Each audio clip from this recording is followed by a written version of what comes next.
다 같이 성경부터 묵상하도록 하겠습니다. 오늘의 말씀은 전도서 4장 12절 말씀입니다. 제가 봉독해 드리겠습니다. 한 사람이면 패하겠거니와 두 사람이면 맞설 수 있나니 세 겹줄은 쉽게 끊어지지 아니하느니라. 아멘.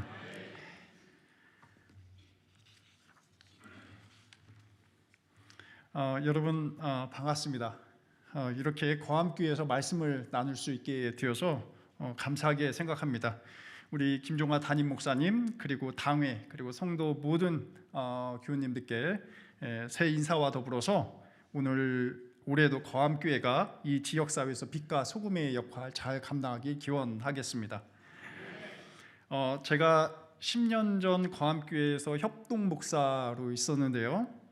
그때는 개발되기 전 교회였었는데 이렇게 새 성전이 건축이 되고 또 처음으로 제가 오늘 오게 된 곳이었습니다. 주변에 이쪽 부분까지 여기까지 올 일은 없어가지고 제가 처음 왔었는데 너무나 깜짝 놀랐습니다.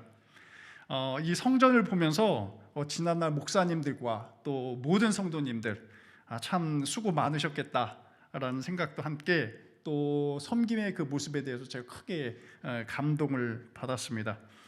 이 아름다운 성전을 하나님께서 기뻐 받으시고 또 허락해 주신 줄 이렇게 믿습니다. 오늘 특히 선교위원회 헌신 예배로 드리게 되는데요. 이 새로운 성전을 건축을 기반으로 해서 이 지역사회가 선교 거점, 우리 거함교회가 선교 거점 교회가 될 수 있도록 간절히 기원하고 또 그 거점 교회가 될수록 여러분 성도 한 분 한 분 건강과 지혜와 또 재정적인 능력을 함께 주실 줄 간절히 기원합니다. 제가 10년 전 거함교회 협동 목사직을 내려놓고 여러분 아시는 분은 있으시겠지만 대학로에 있는 해화동에 있는 낙산교회라는 곳이 있어요. 같은 한국기독교 장로회 기장 소속 교회입니다. 여기서 담임 목회를 시작을 했습니다. 또 목회도 하면서 연세대학교와 또 한신대학교에서 선교학을 가르쳤는데요. 지난주에는 이제 담임 목사직을 사임을 했습니다. 또 학교에서 가르치는 일도 그만두었고요. 그 이유가 있습니다. 아마 오늘 이 자리에 초대된 것처럼 아마 선교에 대한 부르심이 있었기 때문이다라고 생각이 듭니다. 김종화 목사님께서 안내를 해주실지 모르겠지만 저는 이제 앞으로 오늘부터입니다. 사실 2월 1일부터 국제 선교 단체인 독일 개신교 선교 연대 앞에 EMS라고 부르도록 하겠습니다. 이 에반젤리칼 미션 인 솔리다리티인데 EMS에서 사역을 시작을 하게 됩니다. 서울로에 제가 소속된 서울로에서 파송을 받아서 2월 1일 일자로 이렇게 사역을 시작했습니다. 사실 선교 동역자가 된다, 선교사가 된다라는 것은 제 오랜 또 잊혀진 소망 가운데 하나였습니다. 사실 제가 영국 에든버러 대학에서 선교학을 공부하고 했던 것은 선교사에 대한 열정이 있었기 때문에 그렇습니다. 원래 교육 선교사가 되고 싶어 했거든요.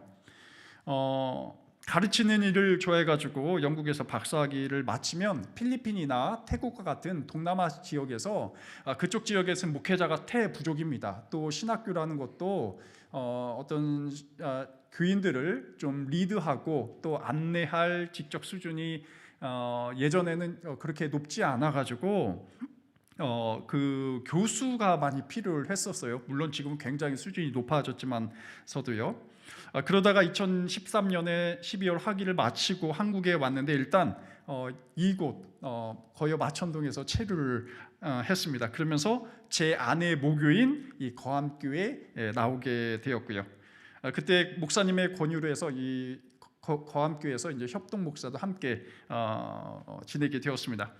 동시에 제가 이제 주요 직분은 제가 기장총회 총무님의 좀 부탁을 받고 한국기독교교회 협의회 교육훈련원에서 교육 프로젝트도 담당하고 그 이후에는 한국기독교 장로회 총회죠. 총회 본부가 종로 5가 있는데 여기서 국제협력 선교부에서 전 세계에 파송한 우리 선교사님들 이 멤버 케어, 그 다음에 선교 개발, 그 다음에 선교 전략, 그 다음에 파트너십 등을 담당을 하게 되었습니다. 그러다가 최근 사이만 이 낙산교회에서 10여 년 전 청빙을 해 주셔서 목회하면서 또 학 대학에서 연대나 한신대학에서 강의도 하고 또 공부도 했습니다. 그러면서 자연스레 10년이 지나면서 해외 선교 동역자에 대한 어떤 꿈은 사라졌습니다. 뒤안길로 이제 흘러가고 아이들도 있고 해가지고 현실에 안주하게 되었습니다. 그 사이에 제 두 자녀도 부쩍 컸는데요.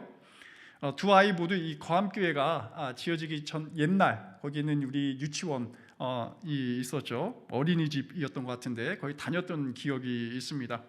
그 아들이 이제 중학교 1학년, 딸은 초등학교 5학년이 될 나이가 되었으니 세월이 참 빠르게 지나갑니다.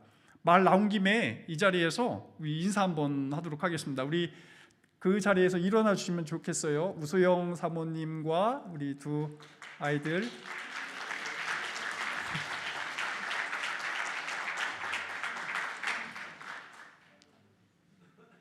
네, 감사드립니다. 그러다가 이제 1년쯤 전에 우리 기장 총무님께서 독일에 저명한 선교 단체가 있는데 사역을 해보지 않겠느냐, 제 이력을 다 알고 계시죠, 그분은. 그래서 연락이 왔습니다. 사실 전 고심을 했어요. 제가 하나님께서 주신 달란트는 가르치는 사역이 있는데 왜 선교 협력을 다루는 그 국제 기구에 갈까라는 고민을 좀 했습니다. 그것도 필리핀도 아니고 또 태국도 아니고 그 먼 독일로 가야 하는지도 사실 불분명했고요. 사실 말씀드린 독일 개신교 선교연대 EMS는 이미 사실 제가 오랫동안 일을 한 단체 중에 하나였습니다. 이 EMS와 국제 협력도 많이 했고 선교 프로그램과 프로젝트도 많이 진행을 했습니다. 또 가깝게로 보면은 우리 기장과 관련해서는요, 1974년부터 이미 초기부터 이 EMS와 활동을 하면서 선교 유대 관계를 많이 가져왔습니다. 사회적으로 굉장히 중요한 단체예요. 잠깐 더 이제 말씀을 드리자면 여러분 영화 택시 운전사 여러분 영화 보신 적이 있으실 거예요. 송강호 배우가 열연한 영화였죠. 여기 보면 이제 5.18 광주 민주화 항쟁 때 광주에 내려가서 기자가 취재하고 이를 전 세계에 이제 알리게 되는 그 이야기가 담겨져 있는데요. 이 기자 이름이 실제 인물입니다. 힌츠페터라고 해서 위리겐 힌츠페터인데, 그런데 이제 이 기자가 한국에 특히 광주에 오게 된 이유 가운데 하나가 한 목사님 때문에 그렇습니다. 당시 독일에서 파송된 파울 슈나이스 목사님이 계신데 이분이 1975년에 일본에 파송을 받아서 일본에 계셨어요. 그러다가 한국에도 관심이 있었는데 민주화 운동을 한국에서 전개되는 것을 보고 자기가 직접 들어가기 어려우니까 기자를 파송해 가지고 광주의 진실을 알리게 된 것입니다. 근데 제가 이 말씀을 왜 드리냐면 그 파울 슈나이스 목사님이 제가 지금 일하고 있는 EMS의 동아시아 초대 국장이셨어요. 그래서 독일에서 파송을 해서 그 이후에도 이제 파울 슈나이스 목사님 이후에도 도르테아 슈바이처라든지 다양한 분들이 이제 한국에 내한하게 되면서 한국의 선교적인 역량을 강화하게 되었습니다. 이렇게 생각을 해보니까 저도 의미 있겠다. 지금까지 독일 중심적으로 이제 독일 선교사가 중심적으로 했지만 이제는 한국인들의 교회라든지 또 역량이 강화돼서 이제 한국인들이 국제 무대에서 활동할 수 있는 그런 기회가 많아지게 되었습니다. 그리고 저도 그러한 관점에서 지원을 하게 되었고 이렇게 오늘 일자로 시작을 하게 되었죠. 또 2월간은 제가 사실 비자라든지 여러 행정적 처리 위해서 한국에 머물고 3월 초에 입독해서 독일로 가서 본부인 슈투트가르트에서 사역을 더 이어가도록 할 예정입니다. 특히 저는 이제 동아시아 3개국 한중일을 집중적으로 담당하는 동아시아 국장을 담당을 해요. 그래서 이 여정에 앞서서 우리 거함교회 교우님들과 동아시아 선교의 모습, 지금의 모습이 어떻게 돌아가고 있는지 함께 나누면서 여러분의 소중한 협력과 기도를 요청하는 마음으로 이 자리에 섰습니다. 자, 오늘 주제로 바로 들어가 보도록 하겠습니다. 우리 PPT를 좀 틀어주시면 좋을 것 같아요. 예. 우리 한국 교회가 여러분 양적으로나 질적으로 위축되는 이 위기의 시대에 직면했다라는 생각하시는 분이 많이 있어요. 우리 교단만 해도요, 매년 어느 정도가 감소가 됐냐면요, 마이너스 7천에서 8천 명이 감소하고 있습니다. 그 작은 우리 기장교단조차도 만 단위로 감소하고 있어요. 굉장한 수치죠. 여러분, 500명 되는 교회, 중경교회, 우리 기장에서 보면 사실상 대형교회인데, 이 교회가 매년 15개 교회가 사라진다라고 상상을 한번 해 보십시오.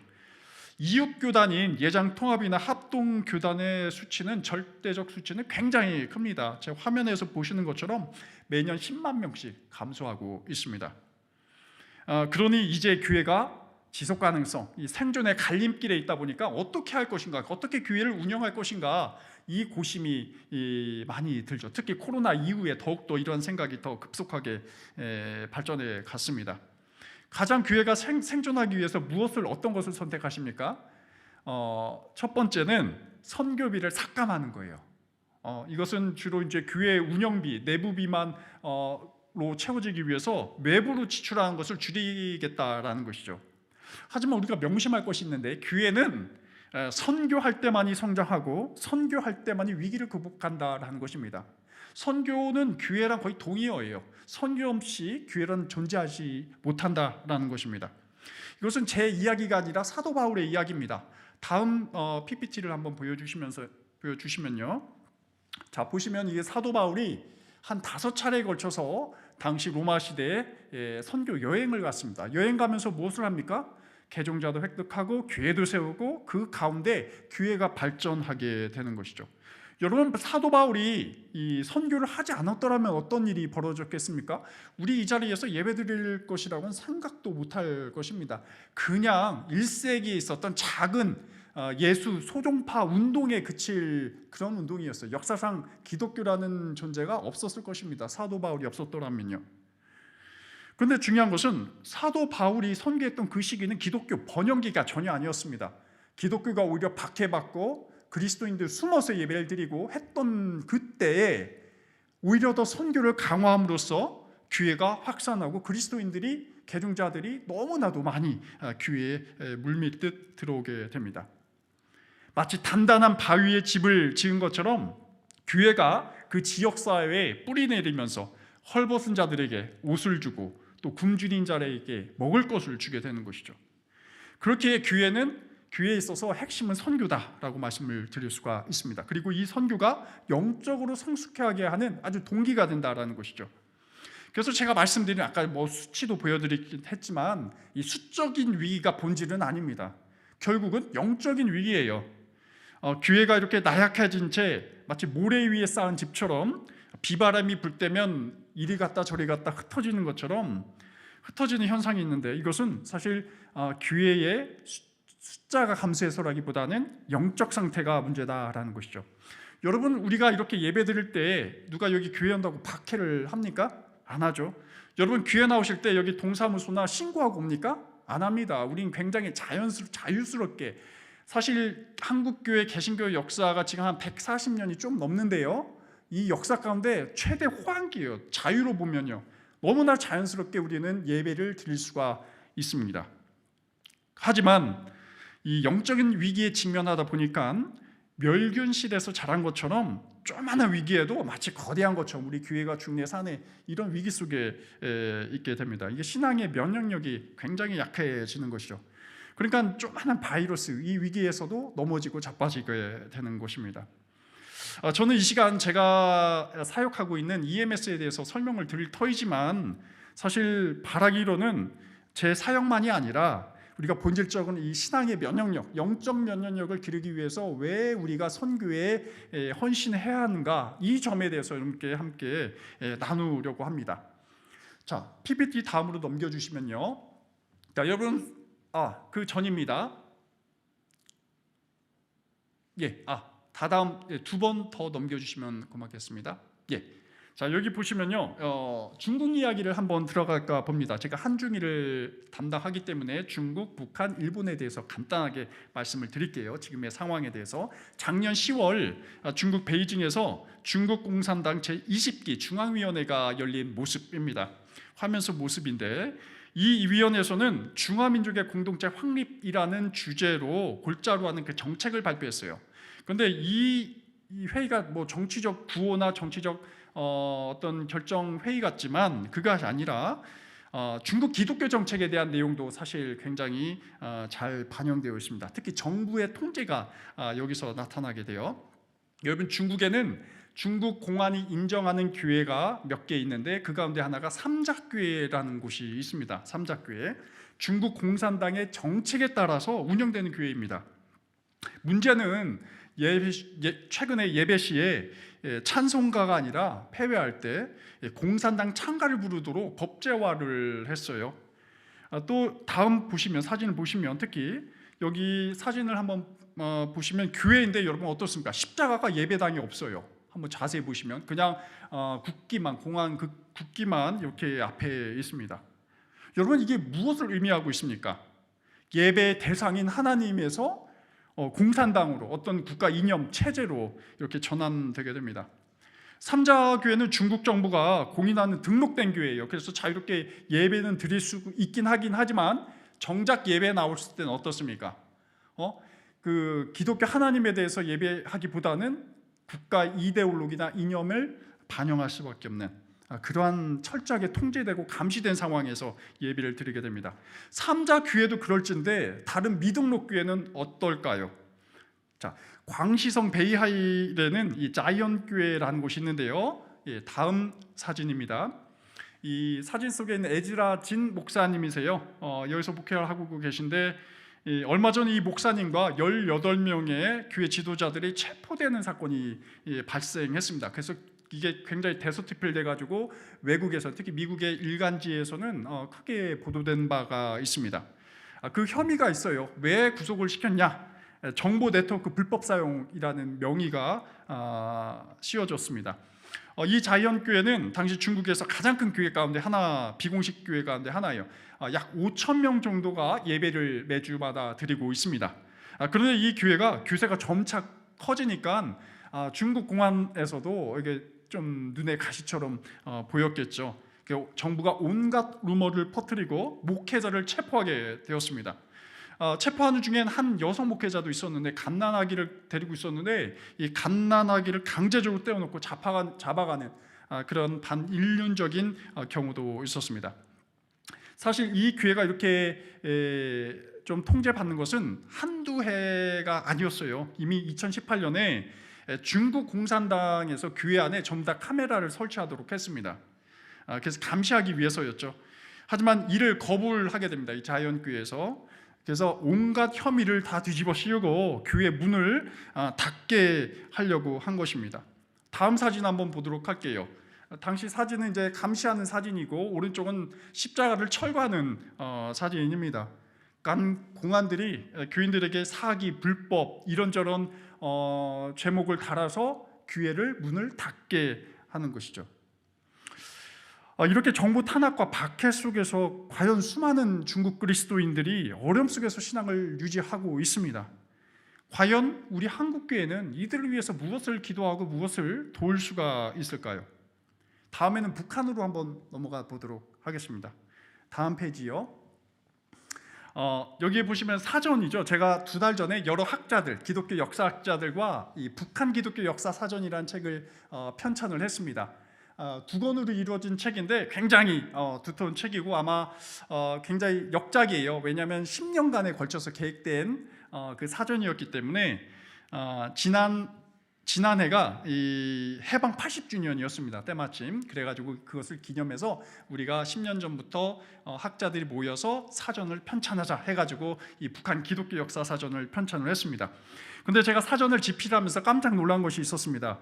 여러분, 북한 이 분단 전에, 우리 1950년 전쟁, 한국전쟁 이전에 북한의 교회가 몇 개가 있었을까요? 대략 4,800개 교회가 이미 북한에 있었습니다. 굉장히 많죠. 이 가운데 우리가 같은 우리 거함교회가 소속된 장로교단이잖아요. 장로교단이 북한에만 3,300곳 정도 되고요. 또 교회에서 설립한 유치원이 1,100개, 그 다음에 병원 41곳, 그 다음에 기독교 관련 기관도 이 400여 곳이 훨씬 넘게 있습니다. 다음 사진 한번 보면요, 북한의 수도 평양의 모습인데요. 여러분, 당시 해방 전만 해도요, 평양은 동방의 예루살렘이다라고 할 정도로 굉장히 큰 기독교 교세가 컸습니다. 특히 장로교 교세가요. 그리고 초기 내한 선교사들이 왔을 때 1884년에 오셨을 때 가장 먼저 했던 것이 이 서울과 평양에 선교 거점을 마련해 가지고 평양에 중요한 교회를 다 건설하게 됩니다. 여러분 기억하실지 모르겠지만은 장대영 교회, 그 다음에 산정형 교회, 그 다음에 서문박 교회, 이런 굵직한 교회들이 이미 북한, 특히 평양에 설립이 되어 있었죠. 하지만 지금은 굉장히 분위기가 다릅니다. 물론 칠골교회, 봉숙교회 등이 있긴 하지만 교회가 복음을 자유롭게 전할 수 있는 상황이 전혀 아닙니다.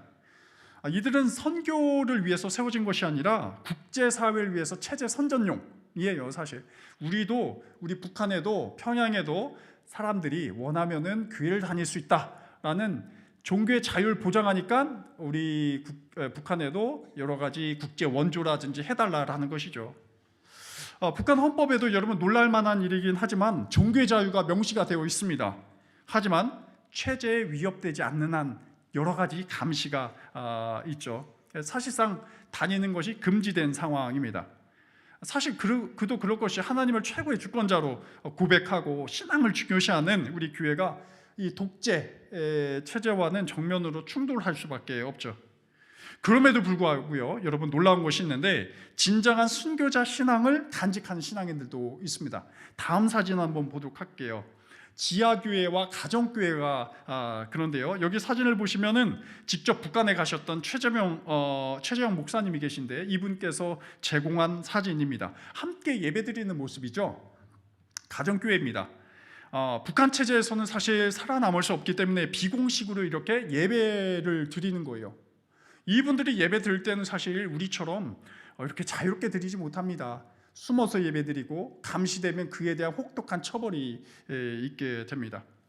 2달 전에 서울 인근에서요, 한 장소에서 굉장히 중요한 심포지엄 하나가 있었는데 박해시대 북한 지하교회 성장이라는 그런 주제로 심포지엄이 열렸습니다. 이 자리에는 굉장히 중요한 분 한 분께서 참석을 해주셨는데 탈북해가지고 여성분이신데요, 한국에서 또 목사 남편분을 만나가지고 직접 사모가 되신 분이 나오셔서 북한에 대한 실정을 굉장히 생생하게 말씀을 주셨어요. 한번 사진을 보여주시면 바로 이분이십니다. 김은진 사모님이시라는 분인데요, 이분이 이런 이야기를 해주세요. 신앙의 자유가 없는 북한에서 대를 이어 신앙생활하는 것은 목숨을 내어놓는 일이다라는 것입니다. 그래서 그럼에도 불구하고 적지 않은 이러한 가정교회, 지하교회에서 아이들에게 신앙교육을 시키고 또 그 믿음의 씨앗이 대대손손 내려가게 된다라는 것이죠. 이 사모님의 친가나 외가 모두 다가 이 기독교 집안입니다. 근데 친가는 함경북도 선봉에서, 외가는 평양에서 신앙생활을 하시다가 옛날 김정일 정권에 의해서 다행히 목숨을 잃지 않고 추방을 당했습니다. 그래서 추방한 식구들이 아름아름 모여서 예배를 드리다가 이렇게 대대손손 이렇게 기독교인이 된 거죠. 사돈 할머님은 북한에서 신앙생활 하실 때 이 캐나다 선교사에 대해서 복음 전도를 받고 기독교 집안이 된 거예요. 당시 캐나다 선교사들은요, 평양이 아니라 주로 함경도 지방을 중심으로 해서 거점이 있었기 때문에 함경도에 캐나다 선교사들이 세운 교회가 굉장히 많습니다. 또 참고로 말씀드리면 우리 기장 있잖아요. 기장의 뿌리도 사실 함경도 교회들이 굉장히 많아요. 뭐 김재준 목사님이라든지 이런 분들 위시해가지고 함경도 출신들이 굉장히 많이 있습니다. 그래서 이분들이 이제 신앙생활하면서, 하지만 때로는 공산당 핍박이 심하니까 중국 연변으로 이제 이주에 넘어가는 거죠. 신앙의 자유를 찾아서. 근데 이제 북한에 남아 있는 가족과 목회자들 일부가 이제 한국 전쟁 때는 공산당에 끌려가서 순교를 당하시기도 하셨다고 합니다. 여러분, 이들만이겠습니까? 얼마나 많은 북한의 신앙인들이 여전히 순교당하면서 예배를 드리지 못하고 있습니까? 지금도 성경 말씀대로 살고 말씀을 지켜나가면서 박해 가운데 신앙생활을 하고 있다라는 것입니다. 과연 이것 역시 우리 남한 그리스도인들, 특히 한 동포 형제로서, 형제 자매로서 어떻게 이들을 위해서 기도해 줄까? 마지막으로 일본 교회로 넘어가 보도록 하겠습니다. 다음 사진이요. 일본 교회는요, 중국이나 북한처럼 종교를 믿는 것이, 기독교 교회를 다는 것이 어렵지는 않습니다. 굉장히 자유롭죠. 탄압이 없어요. 근데 문제는 북한이나 중국보다 더 심각해 보입니다. 다음 사진 한번 보여주시면, 일본 기독교인 언론에 보도되는 그 수치를 보면요, 0.4%입니다. 복음화율이 교회 다니는 사람이 0.4%에 불과합니다. 굉장히 적죠. 목회자가 부족해서 예배 드릴 수가 없을 정도로 목회자도 없습니다. 사실 일본 기독교 선교 역사는 굉장히 오래되었습니다. 여러분, 보통 16세기를 따지고 있거든요. 그때 프란시스 하베르 선교사가 온 것으로 알려져 있지만 더 오래 거슬러 올라갑니다. 여러분, 8세기에 당나라 시대였는데요, 중국에. 그때 실크로드를 따라가지고 네스토리오 선교사가 저기 서안에서, 저기 어디죠? 그 지중해 지역에서 실크로드를 따라서 중국 서안까지 오게 됩니다. 이 선교사들이 근데 중국에만 선교한 것이 아니라 그 당시 일본에도 건너가서 일본에도 기독교를 전파하게 됩니다. 그렇게 보면 여러분, 8세기였으니까 지금으로부터 무려 12세기 후 1000년 이상의 역사를 갖고 있는 것이 일본 기독교 선교 역사입니다. 그런데 문제는 한국보다 훨씬 더 기독교 비율이 비교할 수 없을 정도로 적고, 그 신앙인의 규모도 작죠. 제가 지난주에 우리 기장교단과 자매교단인 일본 기독교단이라는 곳이 있습니다. 여기에 상지대학교 조치대학이라고 하는데, 여기서 신학을 가르치는 노조무 교수님과 회의로 줌으로 회의를 했는데요. 제가 물어봤어요. 일본 교회가 왜 이렇게 이 기독교의 비율이 낮냐 물어봤습니다. 오랜 기독교 역사 속에서도. 그래서 일본 기독교의 위기에 대해서 말씀을 주시는데, 그것은 신앙을 금지해서가 아니라 신앙이 필요 없다라는 사람들의 무관심 때문이라고 합니다. 그도 그럴 것이, 일본은 여러분 다종교, 다문화, 혼합 종교적인 상황을 태생적으로 갖고 있습니다. 그래서 우리가 믿는 하나님도요, 여러 신 중에 하나로 보는 거예요. 교회가도 되고 신도가도 되고 불교가도 되고, 그게 전혀 그들의 어떤 종교적인 멘탈리티로 보면은 이상이 없는 거라고 하는 것이죠. 그러니까 교회라는 것은 여러 종교 가운데 선택지일 뿐입니다. 또 현실적인 문제도 있는데요, 교회가 감수하는 교회 고령화 현상 때문입니다. 이는 한국 교회의 미래이기도 해요. 사실은 비슷한 상황이 될 거라고 사실 유추할 수가 있습니다.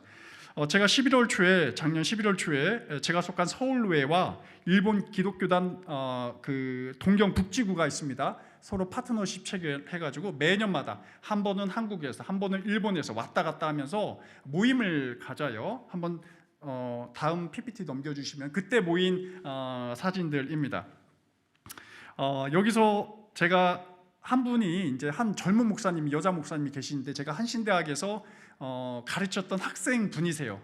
그래서 이제 일본에 가서 안수도 받고 또 지금 일본에서 목회하고 계신 나가오 유키 목사님이신데, 이런저런 얘기를 했습니다. 어떻게 하면 일본 교회, 특히 청년들이 교회에 올 수 있게 할 수 있겠냐라는 이야기도 했어요.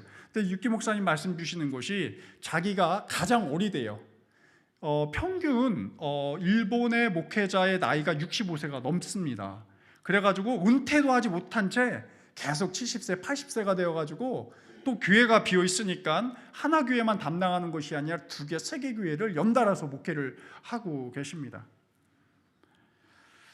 참 어려운 부분이죠. 그래서 농산어촌 교회들은 전부 다 통폐합을 하고요. 또 젊은 층이 유입되지 않으니까 일본 교회의 선교적 역량도 자연스레 감시할 수밖에 없습니다. 근데 이게 목회자나 성도들이 노력하지 않아서가 아니에요. 다양한 형태로 굉장히 크게 열심을 해서 노력을 합니다. 하지만 이 교회에 대한 인식이 또 문제라고 합니다. 왜냐하면 여러분, 일본에는 이 한국의 이단 종교 가운데 통일교라는 것이 한때 굉장히 지금까지도 문제가 되고 있습니다. 통일교가 우리가 이제 이단 사입이라고 하는데, 이단이라는 것은 종교적인 다름이고 사입이 는 사회적 해악을 끼치는 것인데요, 이 무고한 시민과 대학생들 대상으로 선교를 하다 보니까 공포심을 가져다주고, 그러니까 헌금을 강요하고, 또 사회적으로 통일교가 아닌 다른 종교는 배척하게 된 것이죠. 그러니까 집단 생활을 하게 되고, 그러니까 가정에서는 자식들이 통일교에 다 가고 있으니까 가정이 파탄이 나게 됩니다.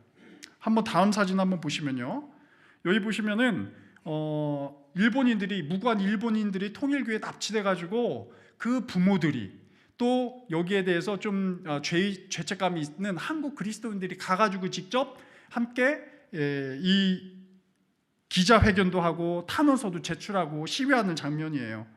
얼마나 신박했던지요, 여러분. 작년에 일본 법원에서는 통일교 법인을 해산시켰습니다.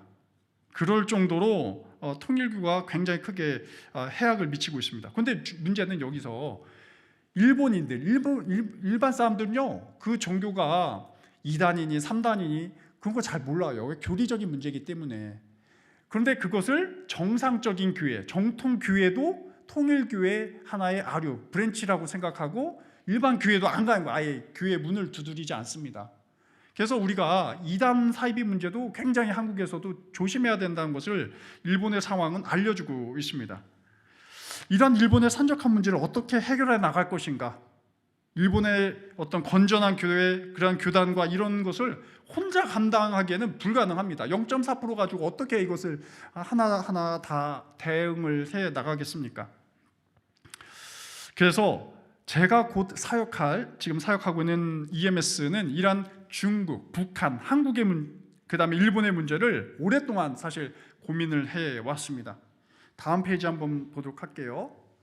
여기 사진 보시면은 작년 9월 우리 기장총회 때 강원도에서 열렸었죠. 그래서 홍천인가에 열렸는데, 그때 이제 EMS 대표들도 오시고, 그 다음에 일본의 대표들도 오시고, 그래 한국의 대표들, 그다음 저 포함해서 함께 협력 관계를 하자라고 해서 함께 의기투합을 했습니다. 이 한중일의 문제, 이런 문제들을 어떻게 극복할 것이냐라는 부분입니다.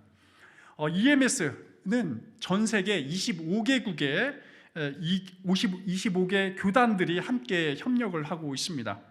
그리고 5개 선교 단체도 가입을 하고 있는데, 동아시아만 말씀드리면 한국의 우리 교단, 기장교단과 그 다음에 예장 통합직교단이 있고요. 일본에는 일본 기독교단이 있습니다. 일본 기독교단도 우리 교단과 굉장히 크게 파트너십을 오래전부터 갖고 있어 활약을 하고 있고요. 그 다음에 중국에는 중국 기독교 협회와 그 다음에 애덕기금회라는 곳이, 이 두 단체가 함께 활동을 하고 있습니다. 다음 사진 한번 보도록 하겠습니다. 한 번 더 넘겨주시고요. 한 장 더. 제가 서두에 말씀드렸지만 이 한국과 EMS의 관계는 굉장히 돈독하다. 여기 사진의 왼쪽 보시면은 슈나이스 목사님, 아까 민주화 운동 때 1970년대 80년대 초 민주화 운동 때 크게 도움을 주셨고, 그 다음에 오른쪽에 있는 여성 선교사님 계세요. 도로테아 슈바이처 선교사님이신데, 이분은 한국의 여성 디아코니아 한국 개신교 수도원을 만드셨어요. 지금 목포에 한국 디아코니아 수도회가 있습니다. 거기에서 이제 설립하시고 여성들, 그 다음에 빈민들을 위해서 사역을 많이 해주시고요. 또 앞에 계신 도여수, 우리 한국 명도인데 루츠 드레셔라는 독일 분이십니다. 한 2년 전에 돌아가셨어요. 이분께서는 한국의 노동 문제, 그 다음에 빈곤 문제, 이런 문제들 굉장히 크게 관심 갖고 선교 활동을 해 오셨습니다. 이 과거에는 독일인들이 이렇게 주도적으로 활동했지만 이제는 상황이 굉장히 바뀌었어요. 한국인들의 리더십도 강했고, 한국 교회가 한중일 중에서는 그나마 낫습니다. 말씀드린 것처럼 특히 남한 교회들이 그렇습니다. 그래서 우리가 이렇게 안주할 필요가 없어요. 굉장히 큰 선교적 역량을 갖고 있기 때문에 지금도 이런 한국과 이 물질적 풍요나 이 영성을 가지고 북한과 일본과 중국을 선교할 환경이 잘 갖춰져 있습니다. 그래서 제가 속한 이 EMS에서 이런 교단과 협력을 강화하고 있죠. 오늘 우리가 이제 전도서 4장 12절 말씀을 나눴는데요, 우리에게는 굉장히 익히 알고 있는 그런 친숙한 구절입니다. 저자 솔로몬이죠. 솔로몬이 어떻게 보면 이 말씀을 통해서 우리 교회 위기라고 소위 우리가 엄살 부리는 이 교회 위기의 시대에 생존의 비법, 그 방법을 일러주고 있습니다. 12절 말씀 보니까요, 이 얘기를 해요. 협력하며 함께 사는 삶이 가져다 줄 유익, 유익, 다시 말하면 교회가 어떻게 지속 가능하게 생존할 것인가에 대해서 이야기를 하고 있습니다. 당시 이스라엘 솔로몬 시대로 생각해 보면요, 이스라엘은 늘상 주변에 제국이 껴있기 때문에 항상 강대국으로부터 침입을 받곤 했습니다. 국가적 위기뿐만 아니라 성전의 위기도 있었죠. 그래서 그런 위기 속에서 이것을 어떻게 할까 아마 솔로몬은 크게 고민을 했을 것입니다. 특히 누군가 공격을 받을 때는요, 여러분, 혼자 막는 것보다 여럿이 막는 것이 훨씬 더 이익이죠. 당연한 이야기입니다. 그리고 오늘 본문에 읽지는 않았지만 앞절 내용을 보면요, 당시 팔레스타인 지역이라든지 사막을 보면은 이 골짜기를 지나면서 나그네가 강도를 만날 경우가 굉장히 비일비재했는데, 이럴 때 어두컴컴할 때요, 강도들을 만났을 때 혼자 다니는 것보다 여럿이 하면은 훨씬 더 대응할 수가 있습니다. 그래서 솔로몬은 이러한 경험과 삶의 지혜를 가지고 당시 국가의 문제를 고민을 했습니다. 그런데 솔로몬은 이에 그치지 않고 중요한 비유 하나를 던져줘요. 그것이 바로 세겹줄, 오늘 설교 주제이기도 한 세겹줄에 대한 이야기를 던지고 있습니다. 당시 이스라엘은 농경 사회였기 때문에 아마 볏짚 같은 거, 우리나라 옛날식도 이제 볏짚이 있는데 명절 때 보면 줄다리기 할 때 볏짚 있죠. 그것을 하나만 하지는 않습니다. 돌돌 말아서 꽂아 한 세 겹줄, 네 겹줄, 몇 겹줄로 이렇게 이어서 만듭니다. 그러면 어떻습니까? 아무리 수십 명이, 수백 명이 달라붙어도 양쪽에서 끌어당겨도 끊기지가 않습니다. 솔로몬은 이 세 겹줄로 엮은 밧줄은 아무리 외부에 큰 충격이 가해진다 하더라도 오래 견딘다, 버틸 수 있다라는 것입니다. 이 간단한 원리를 가지고 하나님 나라를 또 설명하기 시작합니다. 저는 이 비유가 우리 한국교회, 지금 한국교회의 모습, 생존에 아주 중요한 밑거름이 된다라고 보여집니다. 앞서 말씀드린 것처럼 중국, 북한, 일본 교회 현실을 나눴는데요, 우리 한국교회만으로는 사실 해결하기 어렵습니다. 중국교회 자신의 문제, 이 중국 공안 문제라든지 종교 자유 문제 해결하기 쉽지 않습니다. 일본 교회도 마찬가지예요. 이단이라든지 복음화라든지 청년 유입이라든지 이거 쉽지 않습니다. 특히 한국교회, 중국교회, 일본교회가 서로 홀겹줄이 돼가지고 혼자 있으면 쉽게 끊어지게 되는 것과 같습니다. 하지만 오늘 성경 본문은 지혜를 일러주고 있죠. 교회가, 한국, 중국 교회가 서로 협력해서 새 겹줄이 되면 훨씬 더 강력한 힘을 이끌어 나간다라는 것입니다. 전도서의 솔로몬은 굉장히 큰 위대한 권력자였죠. 또 지혜자였기도 했습니다. 그런 권력과 무력을 다 누렸지만 자기의 힘으로 홀로 교회의 국가적 위기를 대처하지 않습니다. 결국 혼자서 하면 무너질 수밖에 없는 고백을 하게 되는 것이죠. 그래서 이런 고백은 여전히 우리에게도 유익합니다. 고립된 중국교회, 또 숨어있는 북한교회, 또 지쳐있는 일본교회, 과연 이 교회를 위해서 우리 한국교회, 남한의 한국교회는 어떤 과제를 여러분 가질 수 있겠습니까? 또 여기 계신 우리 거함교회 성도님들은 어떻게 이를 위해서 기도해 줄 수 있겠습니까? 서두에 제가 말씀드린 것처럼 우리 한국교회는 그 어떤 때보다 자유로운 신앙생활을 하고 있습니다. 중국교회처럼 박해도 받지 않고요, 북한교회처럼 숨어서 예배를 드리지도 않습니다. 일본교회처럼 지쳐있지도 않아요. 하지만 선교에 대한 관심이 덜해지고 이제 꼭 위기다라고 해서 교회에 좀 몸뚱이를 좀 추스리는 경향이 있습니다. 조금 양적인 감소가 있다 해서 예수께서 분부하신 그 위대한 사명을 포기하려고 하고 있습니다. 하지만 우리가 기억하듯이 위기는 곧 기회이기도 합니다. 우리 한국교회가, 우리 거함교회가 중국과 일본의 교회와 함께 새 겹줄이 된다면, 그리고 동아시아에 하나님 나라를 건설할 일을 한다면 그 어떤 소명보다 더 귀하지 않겠습니까? 특히 이 일을 하는, 제가 일을 하는 EMS가 함께 한다면 훨씬 더 여러분 방법적으로나 길이 훨씬 더 쉽게 열릴 것입니다. 오늘 전도서의 지혜자는 우리에게 이렇게 이야기하고 있습니다. 새 겹줄은 쉽게 끊어지지 않는다. 이 새 겹줄을 단단히 엮는 데 있어서 우리 거함교회가, 그리고 우리 성도님들이 큰 관심과 기도를 갖길 기원합니다. 그렇게 함으로써 우리 거함교회가 세계적인 지평도 중요하지만 내부 지역에서도, 이 지역에서도 큰 역할을 감당하고, 또 동아시아와 한국을 넘어서 선교적 지평을 확장하고 주님의 나라가 이 땅에 오길 간절히 기원합니다. 기도하겠습니다. 하나님, 혼자서는 쉽게 끊어질 수밖에 없는 우리를 교회로 부르신 은혜에 감사드립니다. 밖에 속의 중국교회, 숨어있는 북한교회, 지쳐있는 일본교회를 우리가 기억하게 하옵소서.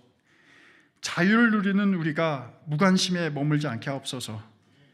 우리의 기도와 헌신이 새 겹줄이 되어 주의 교회를 붙들게 하옵소서. 예수 그리스도의 이름으로 기도드립니다. 아멘.